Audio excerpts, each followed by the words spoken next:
This one won't go up high. I don't know. I'm gonna trade down there later.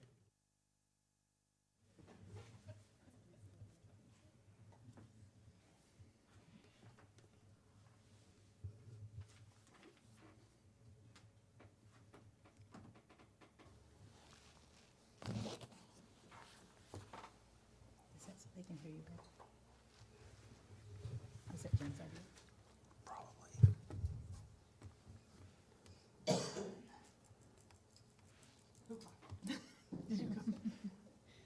No coughing allowed. Good afternoon, ladies and gentlemen. It is now 4 o'clock. I would like to call to order this emergency meeting of the Othello School Board of Directors.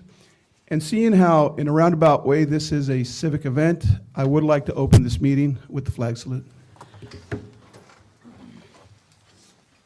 I pledge allegiance to the flag of the United States of America and to the republic for which it stands, one nation, under God, indivisible, with liberty and justice for all.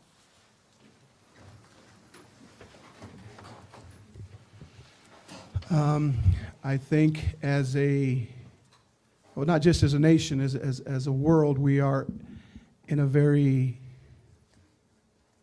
turbulent time, a very puzzling time. So it goes without saying that the situation that will be discussed today from the administration team is up until a couple, 2.5 hours ago, even though there's some dates connected to it, still a very fluid situation. To those that are listening on YouTube, I would ask that you pay close attention. We will get as much information, I believe, as our directors are aware of. There will be a semblance of a plan that has been in place for a while that is now going to have to be executed perhaps a little sooner than we thought. So I would ask that we pay close attention. There will probably still be questions after this presentation, and I can assure you that district staff and everybody who's involved in this is going to be available to answer to the best of their abilities. So if we could just pay attention. I would like to turn it over to Chris and his staff and let us know what we're doing, Chris. Thank you very much, sir. We're going to bring up a document for everyone to see. We can make that just a little bit bigger. I think I'll open up with the message from Governor Inslee today. It happened at 1:30 during the press conference. It was very clear because of COVID-19 that there was going to be a statewide closure of all schools, and we have seen that happening across the country as well, Oregon and a number of states. We have learned also that California is going to be doing that as well. So the situation is real. School closures are real. We just wanted to share with you our plan. Across the state, superintendents have been talking on a regular, consistent basis.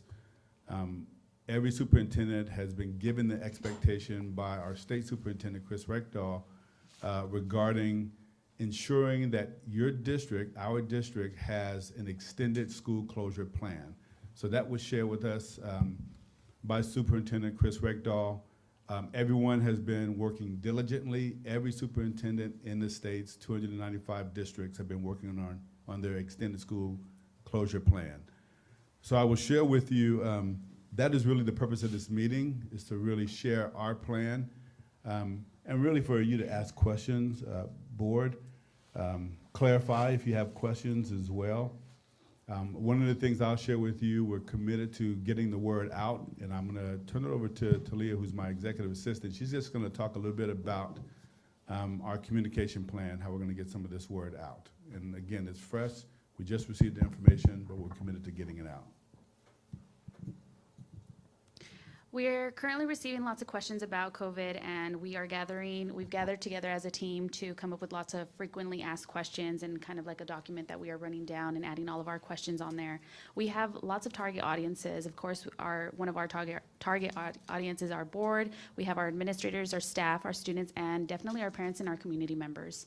We have many planned media that we have in place right now, such as our website, and we actually did create a web page that's dedicated to all of the COVID information. So that's www.othelloschools.org/COVID-19.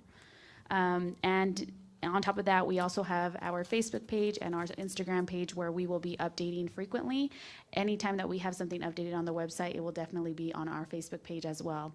We currently also have an alert on our website where as soon as you enter our website, it gives you the most recent alert. And so if I could just show the public really quick what I'm talking about.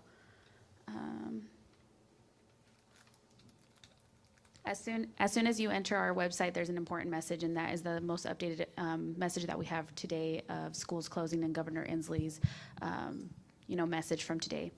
And in addition to that, we also have our Blackboard messaging system where we use that to send all call emergency messages, whether even if parents have opted out, I have the ability to send out that message regardless as an emergency state. And as of right now, COVID is an emergency state, so every update regarding COVID will be sent out to parents via telephone, and they will certainly get it, even though they have opted out. We also have the ability to send out text messages, and in our text message, I could add a link to our website where they can go to our website and read the most recent information. And we do use our email for our internal staff, and also Blackboard does have the ability to send out emails to our families who have subscribed to our email service and so forth. Other than that, we are working all around the clock, just to make sure that we have consistent messaging. So we're asking for everybody's patience as we update our website, and we'll definitely send something out today and over the weekend with our plans. And everything that we will be discussing here today, we will be updating it on our website, so that way everybody could just reference it and see the most updated information. And before we turn it over to the teaching and learning team, we just want to clarify that the closure begins March the 17th. So that means adults and children will be in school on Monday, and then the closure begins on Tuesday, the 17th, and it will go through April the 24th. So I just wanted to clear, because there were some rumors around that we may not have school on Monday. No, we will have school on Monday, adults and kids. We also want to just share a message that this is an opportunity for us to really see the situation, but also understand that this is not an opportunity for all of our adults to just be absent from school. So we will still be working. I think Sandra's going to talk a little bit more about that. Just the work is going to look a little bit different for all of our staff, all of our adults. So we just wanted to be very clear. Everyone is still going to be working through this time period, all the adults, that is. And with that, I'm going to turn it over to Pete. All right. Good afternoon to the board and to all our guests here. I just wanted to share with the folks in the room and those watching from home perhaps or from work. At times like this, I am reminded and am encouraged by the resilience and the flexibility of our staff. This is an uneasy time for not only our employees and our students and our families, but a time for us to sort of come together and get the job done. Also want to let you know that if you're here to get all the answers, you're in the wrong meeting. Lots of good questions have been asked over the last several days, and more will be asked in the next several days. So we'll attempt to answer some of those. This is our best thinking at the moment. It's our current plan. It changed significantly at about 1:30 because Governor Inslee made his statement. So we want to share some of those components with you. If you'll just scroll up just a bit, Thalia, so they can see the shared documents. We'll just let folks know that OSPI put out a school closure FAQ that's been updated and changed, and that was bouncing around last evening, folks commenting on that, but OSPI has done a pretty decent job of sharing information, so wanted to let you know that that's out there and available through OSPI. We've created an internal document, and these are questions that are coming from our employees asking us about particular scenarios, and we're providing our responses as best we can and making sure that folks have their information in front of them. So we'll get this shared with all of our employees and our building principals and other leaders in the system. The additional item there is related, we are getting lots of questions across the state about what does this mean for me as an employee? What does it mean for my paycheck? And those are big questions for folks, important questions that we need to have solid answers for. And the state did a nice job of putting out particular scenarios and what it might mean for you. that are unique to the state of Washington. As you know, there's been significant changes to employment laws in Washington as it relates to leave, and certainly this is a complicated scenario that I don't think anyone would have predicted. But those resources are available. We just wanted to make our employees and community aware of that. Jumping into our current planning, the OSPI frequently asked questions document provided an indication that state assessments were going to be suspended this year. So our students and our teachers spend much of their time thinking about the standards that we hope that all of our students can meet. And we assess where our students are in proximity to those standards.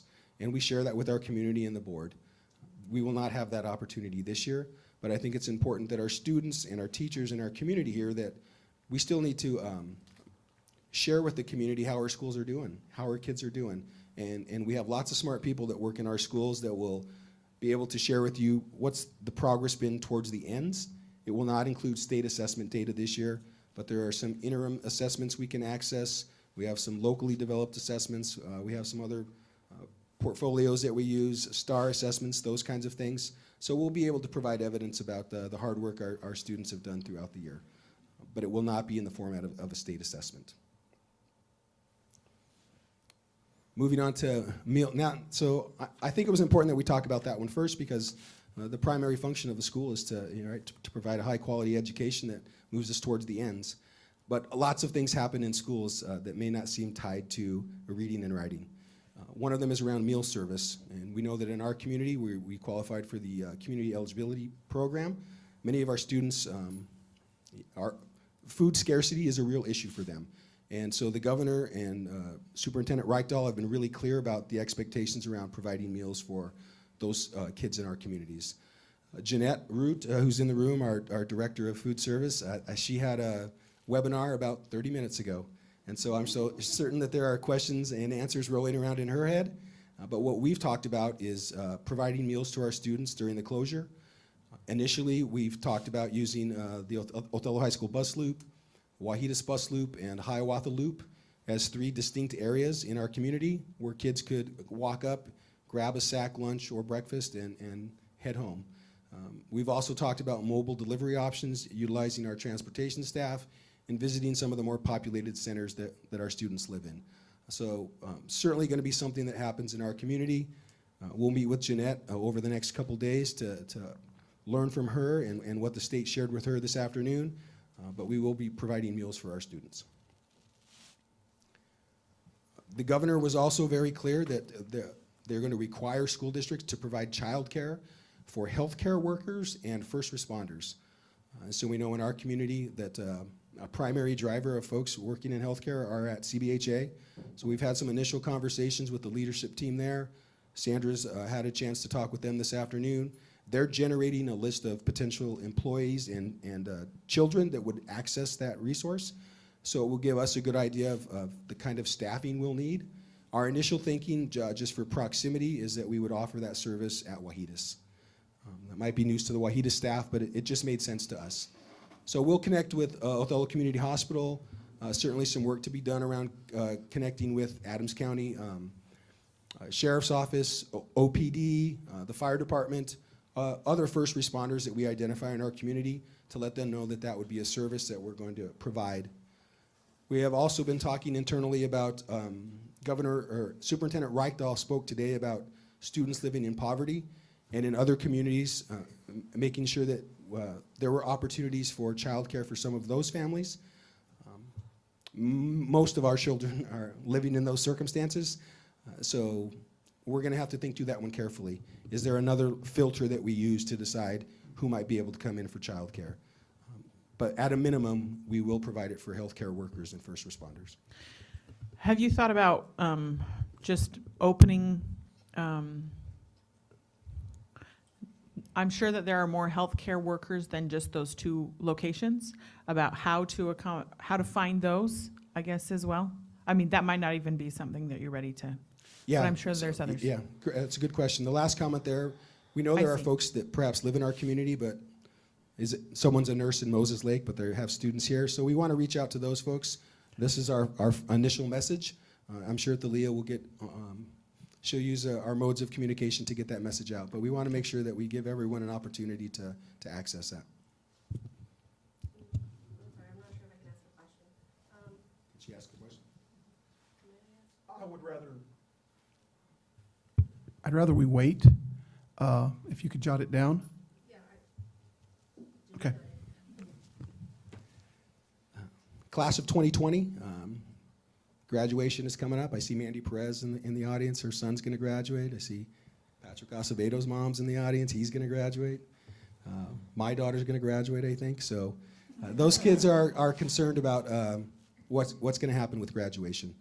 So we are looking for recommendations from OSPI to make sure that all of the graduation requirements are met so that our students can be prepared for their next educational experience and meet the standards that their receiving university or college or employer is requiring.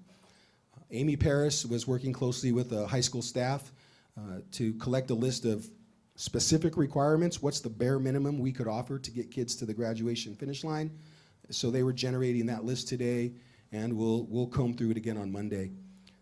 We're also want to pay particular attention to, they've done a good job at the high school and at DOHS working with students who have been credit deficient and helping them get to graduation. Significant increases in graduation rate in the Othello School District. So we want to be mindful of how can we help those kids catch up during this gap, during this 5 or 6 week break. Can we take advantage of that and leverage it for them so that they can graduate as well? So lots of work to be done around that senior class. There's been lots of conversation about online and distance learning options. I think it seems like a really good idea and people get excited and enamored by it, but it's very difficult to pull off, very difficult to do, and most districts are choosing not to go that direction. OSPI, in fact, is recommending that school districts don't do it. So we don't have any plans currently to provide distance learning or online options for our students. I think the final area here is around essential employees. And this one is going to be one that's going to be developed in collaboration with OEA and PSC and our other associations. We've not had an opportunity to sit down with the leaders of those associations to think through these things. So we're going to get that going on Monday, if not this weekend. We have some clear direction from the state that we want to consider an employee's health factors, their age, all those things that we're hearing in the news. We want to be mindful that our CBAs, our bargaining agreements might say one thing, but we also have to consider these other factors in this emergency situation. So again, schools will be closed, but we will expect people to be working some of those days, and the work will be different, but there will be work to do. And we want to work collaboratively with the associations to make sure that we treat our employees fairly, that we keep them healthy and safe, but we also get the work of the system. We keep that work moving forward during the closure.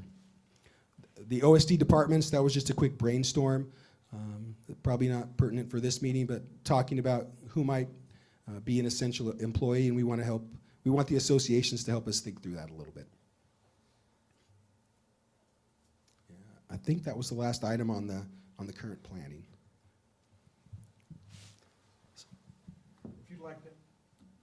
If you'd like to ask your question. yeah. So on your plan, it mentions that you're going to be providing childcare for parents who work as first responders. What about, I'm a para, so what if I have to go to school? Are you going to be providing childcare for me too? For my daughter, who is also in school? Yeah, that was one of the questions that came up in our conversations. The requirement is that we provide it for healthcare workers so they can continue to provide services to everybody in the community. What we thought about in our scenario was, well, would those people be able to continue to provide services if we weren't providing childcare? And could we provide childcare if you weren't able to come to work because you had to be home to take care of your daughter? We're going to have to think through that one a little bit more, and it's going to be in partnership with PSC leadership. But that's certainly a question that has to be considered. Superintendent Reichdahl today, like I mentioned earlier, talked about specific populations, students that are perhaps more fragile health-wise, students living in intense poverty. So there's an option to provide that. I just want to make sure that we are fair to the community. There are lots of people that are going to, The other message that Superintendent Reichdahl gave and Governor Inslee was this child care option should be the last option. When you've exhausted every other opportunity and you still can't find child care, then this will be available. Okay, so just to clarify, it's up in the air. Just if I have to attend work because I'm still a classified employee, I have to look for childcare for my personal child. Okay, okay, thank you. One other point about childcare that I was reminded of: those programs and processes aren't going to start until the 23rd. We're using next week as this transition week, but we would expect that we would continue to provide those services throughout the originally scheduled spring break. So rather than not offering it during spring break, we're just going to take those 4 days next week to get everything lined up and prepped, and they would begin on the 23rd. So this documentation that you shared with us, has a board meeting been created and is it loaded in that, or will it be, how can people access this information you've already shared?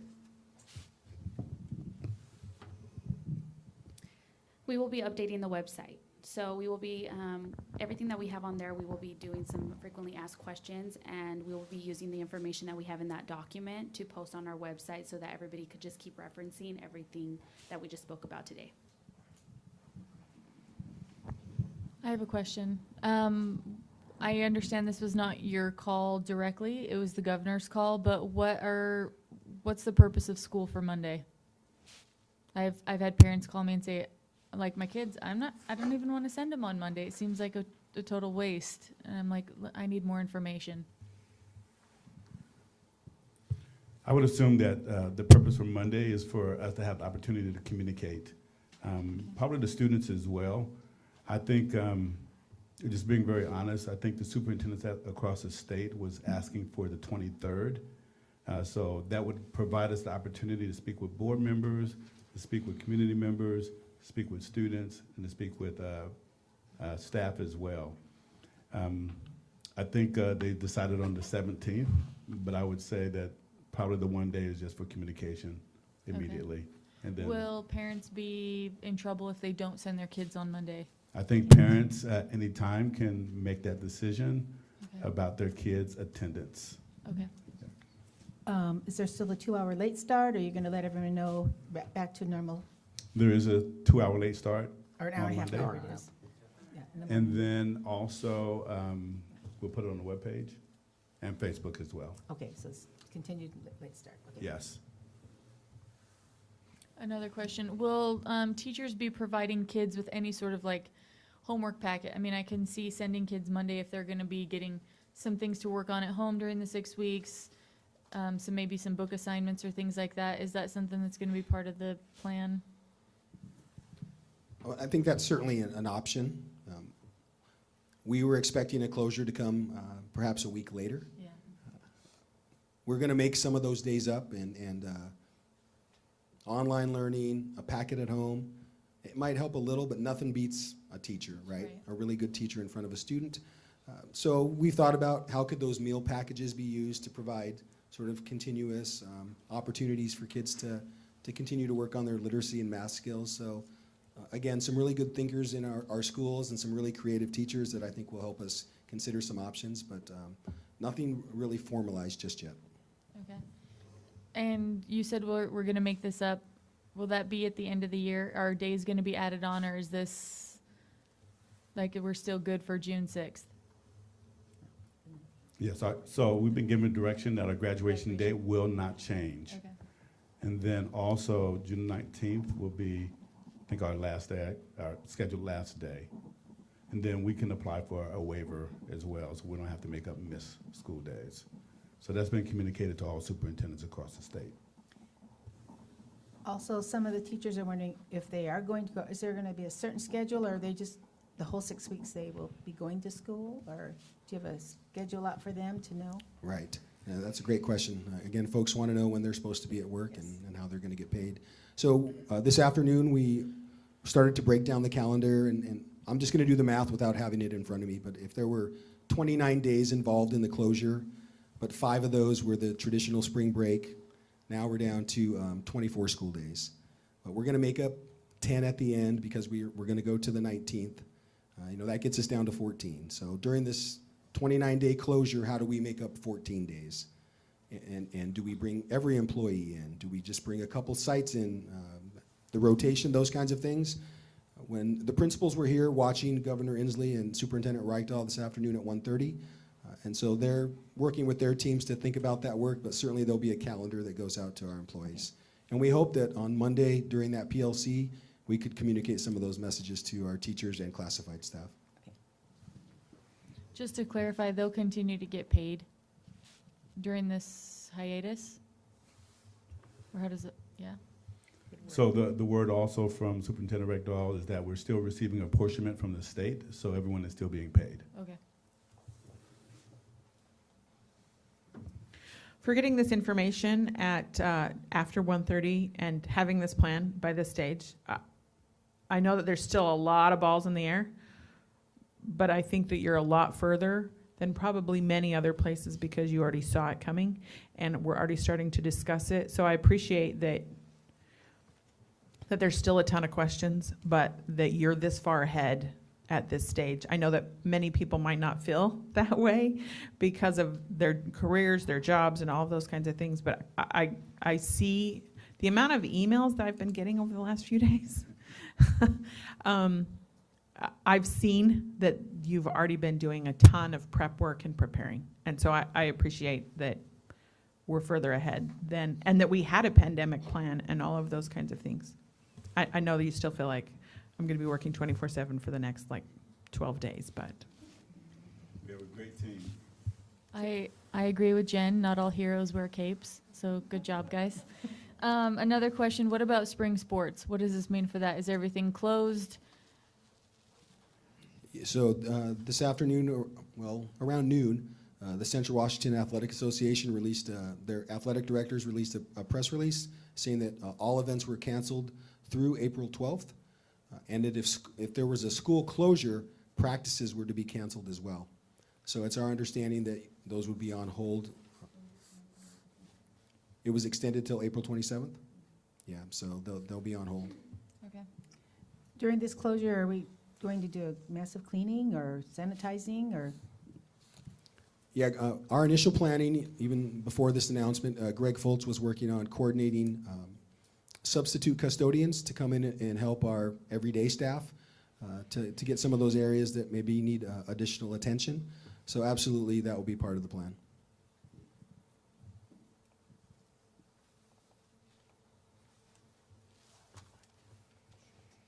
Okay.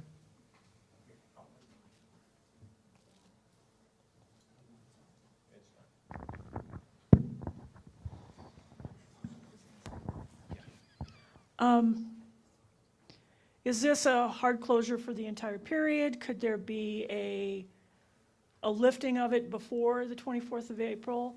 Or is it pretty much just straight 24th of April, no matter what? Yeah, the governor was very clear in his message. This is a hard closure from the 17th to the 24th. Do you anticipate that perhaps being extended longer? I think it's possible. The superintendents are meeting regularly. We're having Zoom meetings and just talking about this and receiving updates. So Chris Reichdahl is updating all the superintendents across the state, so we would let our boards know as well. We're not sure. I think everyone is going to evaluate this period and see what happens, but we'll certainly update the board first and then the community as well. Zoom meetings are by your computer. You're not talking face to face with other people, right? We're not talking. We are not talking face to face. Okay, and you're not traveling We're for not those. traveling, Okay, no. just making sure. On the computer, yes. Thank you. Social distancing, yes. Can we get her a mic over here?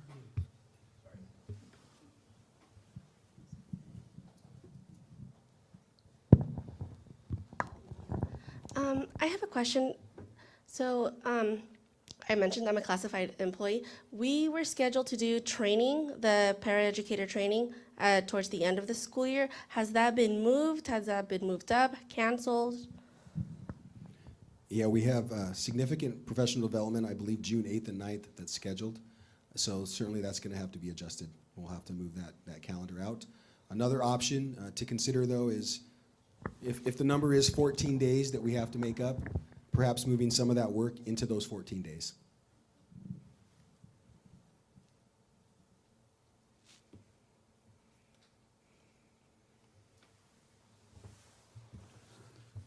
That's all we have to present to the board and to the community. Are there other questions?